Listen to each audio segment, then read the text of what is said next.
रणजित कासले बीड पोलिसांच्या आता ताब्यात आहे आणि रणजित कासले निलंबित पोलीस अधिकारी आहे। कासले काल दिल्लीमधून पुण्यामध्ये दाखल झाला आणि पहाटे स्वारगेट पोलिसांनी त्याला ताब्यात घेतले।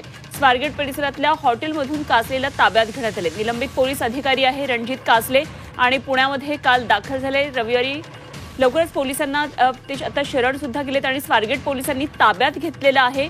गेल्या काही दिवसांपासून संतोष देशमुख खून प्रकरणातला मुख्य आरोपी असलेला वाल्मिक कराड याचं नाव घेत गंभीर स्वरूपाचे आरोप केलेले आहेत। तर वाल्मिक कराडचं एन्काउंटर करण्यासाठी मला ऑफर देण्यात आल्याचा मोठा दावा त्याने केलेला होता आणि त्यानंतर संपूर्ण महाराष्ट्रामध्ये रणजित कासले चांगलं चर्चेत आलं। दररोज वेगवेगळे व्हिडिओज पोस्ट करून पोलिसांना एकदा आव्हान दिलं होतं, त्यानंतर शरणागती पत्करणार असं सांगितलं होतं आणि अखेर आता बीड पोलिसांनी ताब्यात घेतलेले। आमचे प्रतिनिधी पुण्यातले निलेश खरमरे सध्या आपल्या बरोबर जोडले गेलेत। आणखी सविस्तर तपशील जाणून घेऊया। निलेश, मोठी बातमी आहे, रणजित कासलेला आता दिल्लीमधून तो पुण्यात आल्यानंतर स्वारगेट पोलिसांनी ताब्यात घेतलं असल्याचं कळतंय। काय पुढचे तपशील येतात?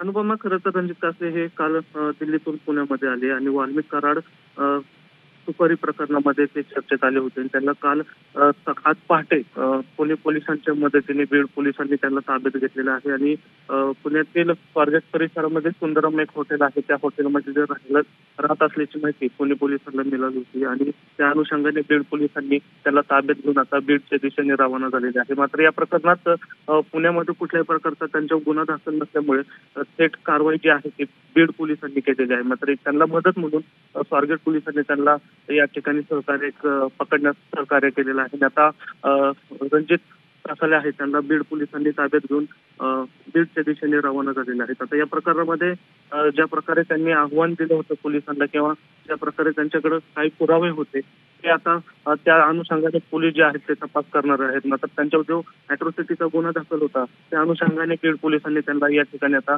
ताब्यात घेतलेला आहे आणि कारवाईसाठी बीडच्या दिशेने ते रवाना झालेले आपल्याला पाहायला मिळतात। अनुभव ठीक, आणि आता यापुढे नेमकी काय कार्यवाही पुढे असणार आहे निलेश या संदर्भातली?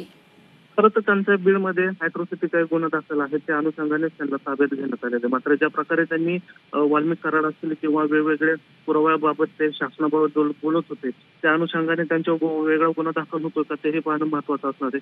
कारण नुसतं बोलून चालून नाही, त्याला काही पुरावे लागतात तर तेही पोलीस तपास करणार आहेत। मात्र ज्या गुन्ह्यामध्ये त्यांचा गुन्हा दाखल करण्यात आला होता अॅट्रॉसिटीचा तो गुन्ह्यामध्ये त्यांना ताब्यात घेण्यात आलेला आहे आणि तो सर्वप्रथम त्या अनुषंगाने पोलीस त्याचा तपास करतील आणि त्यामध्ये जर आणखीन काही निष्पन्न झालं तर कदाचित आणखीन गुन्हे वाढण्याची शक्यता आहे। ठीक, धन्यवाद निलेश, दिलेल्या सगळ्या सविस्तर तपशिलांसाठी। निलेश खरमरे आमचे पुण्यातले प्रतिनिधी आपल्या बरोबर होते।